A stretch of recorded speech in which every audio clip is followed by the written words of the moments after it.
দর্শক শ্রোতা দেশ ও প্রবাস থেকে যারা এই মুহূর্তে আমাদের সাথে আছেন, ভিডিও দেখতেছেন অথবা শুনতেছেন, সবাইকে জানাই আন্তরিক প্রীতি ও শুভেচ্ছা।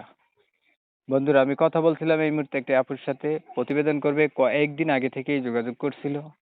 আসলে কেন আসলে আপুটি প্রতিবেদনে বিস্তারিত ভিডিওতে থাকছে, অবশ্যই আপনারা ভিডিওটা কন্টিনিউ করবেন। আসসালামু আলাইকুম। ওয়ালাইকুম সালাম। কেমন আছেন আপু, ভালো আছেন? জি, ভালোই আছি। ভালো আছেন, ভালো থাকবেন এটাই কামনা করি। তো আপু, আপনি ভালো আছেন বুঝতে পারলাম। প্রতিবেদনে কেন আসলেন এটাই তো বুঝলাম না। কি চাইতেছেন প্রতিবেদনে এসে, বলেন। প্রতিবেদনে আসছি, আমার একটা ছেলে আছে, আমার স্বামী নাই। হুম। যদি ভালো একটা ছেলে পাইতাম, কিংবা আমার ছেলে আমার বাচ্চা করে দায়িত্ব নিত, বিয়ে করতাম, বিয়ে বসতাম, এর জন্য। আচ্ছা, আপনার হচ্ছে বিয়ের জন্য আপনি আসছেন না? জি।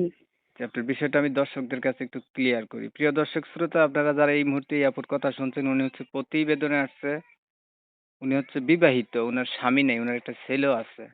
এখন এগুলো মেনে, এগুলি জানার পরে কেউ যদি তাকে দায়িত্ব নিত তার বা বিয়ে করতো, স্বামী ছাড়া মহিলারা থাকতে পারে না, না থাকাই ভালো। বিয়া কইরা একটা স্বামী থাকলেই ভালো। এখন হচ্ছে যদি একটা মানুষ পাইতো যে তার এগুলো জানার পরে ওনার দায়িত্ব নেবে বা বিয়ে করবে, এর জন্য উনি প্রতিবেদনে আসছে। তবে আমি আন্তরিকভাবে দুঃখ প্রকাশ করছি। কমিউনিটি গাইডলাইনের কারণে ইউটিউবের রুলস বা নিয়মকানুন নতুন আপডেট দিচ্ছে, মানতে গিয়ে উনার নাম এবং ঠিকানা আমি নিতে পারবো না। আপনারা অবশ্যই ওনার কাছ থেকে জেনে নিবেন পরে। বাকি বিস্তারিত কিছু কথা বলি। আচ্ছা আপু, আপনি বলছিলেন আপনার হচ্ছে স্বামী নাই। জি। স্বামী কি মারা গেছে না ছাড়াছাড়ি হইছে? জি, মারা গেছে। মারা গেছে। আপনার একটা ছেলে আছে। ছেলের বয়স কত? ছেলের বয়স 3 বছর। আপনার বয়স কত? আমার বয়স 25 থেকে 26 হবে। 25-26 হবে, হ্যাঁ? জি। এখন বড় ভাই বা বাবা আছে আপনার? না, আমরা 5 বোন, আমার বাবা নাই, আমরা বোন 5টা, ভাই আরে না, নাই। আপনার সংসার চলে কেমনে তাইলে?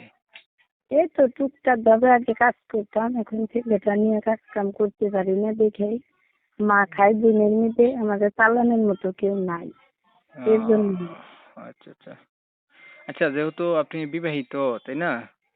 জি। এখন সেই ক্ষেত্রে আপনাকে যারা বিয়ে শাদী করতে চাবে, হয়তো বয়স্ক কোনো লোক আপনাকে বিয়ে করতে চাবে, অথবা বিবাহিতরাই বিয়ে করতে চাবে। অবিবাহিত কেউ তো আপনাকে বিয়ে করতে চাবে না, এটা স্বাভাবিক। যদি চায় সেটা আপনার জন্য গুড লাক প্লাস পয়েন্ট, তাই না? জি। এখন যদি বিবাহিত কোনো ভাই আপনাকে বিয়ে শাদী করতে চায় বা পাশে দাঁড়াইতে চায়, তাহলে আপনার এই বিষয়ে কোনো আলটিমেটাম আছে? এখন যদি বিবাহিত কারো বউ তো মরে যায় কিংবা থাইয়ে রেখে চলে যায়, হুম। তাদের সাথে আমি রাজি, কিন্তু অনেকের বউ থেকে ফাজলামি করে 2 দিন বিয়ে করে চলে যাইব, এসব তো ভালো মানায় না। না, ঠিক আছে আপনার কথা। হ্যাঁ, প্রিয় দর্শক শ্রোতা, উনি হচ্ছে মানে বয়স বেশি হলে সমস্যা নেই। আবার বিয়ে করছেন, বউ নাই, বউ ছাড়াছাড়ি হয়ে গেছে বা মারা গেছে, এই ধরনের যদি কেউ রাজি থাকেন, উনার প্রতি উনার ভালো লাগে, উনার কথা শুনে বিয়ে শাদী করতে চান, তাহলে উনার সাথে কথা বলতে পারবেন আপনারা। উনার 25 বছর বয়স, উনার হচ্ছে একটা বাচ্চা আছে। 3 বছর বলছিলেন না? জি। জি। এখন উনি হচ্ছে মানুষের বাসায় কাজকাম করে কোনো রকম চলতো। এখন বাচ্চাটাকে নিয়ে কাজকাম করতেও সমস্যা।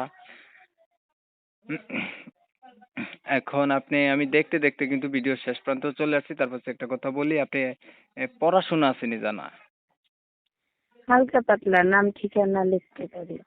আচ্ছা, ওই যে নামাজ ক্লাস পড়েন তো 4। না? জি, নামাজ পড়তেও পারি, মুসলিমদের এত কম বেশি তো পারতে হবে। আচ্ছা কোরআন ঠিক। শরীফ পড়তে পারি না, নামাজ পড়তে পারি। আচ্ছা, দর্শক শ্রোতা, আপনারা সবকিছুই জানছেন। এখন জেনে যদি কেউ উনার দায়িত্ব নিতে চান, যোগাযোগ করতে পারেন। আর আপনাকেও অনেক ধন্যবাদ ভাই। আপনি অনেক সুন্দর করে কথাগুলো গুছায় বলছেন এর জন্য। তো প্রিয় দর্শক, আপনারা জানেন আমি প্রতি মুহূর্তেই এমন ভিডিওগুলা দিয়ে থাকি। এখন এগুলা ভিডিও আপনারা দেখেন। যদি উনার ভিডিও ভালো লাগে তাহলে একটা উনার জন্য লাইক দিয়েন, একটা শেয়ার দিয়েন, ইমো মেসেঞ্জারে ছড়াই দিয়েন, যাতে করে বেশি লোকে আর কি দেখতে পারে। আর চ্যানেল যদি ভালো লাগে সাবস্ক্রাইব করে রাখবেন। যদি সাবস্ক্রাইব করে থাকেন অলরেডি, তাহলে ধন্যবাদ আপনাদেরকে। তো অনেক সময় নিয়ে আমার পাশে ছিলেন। সবাই ভালো থাকবেন, সুস্থ থাকবেন। আল্লাহ হাফেজ।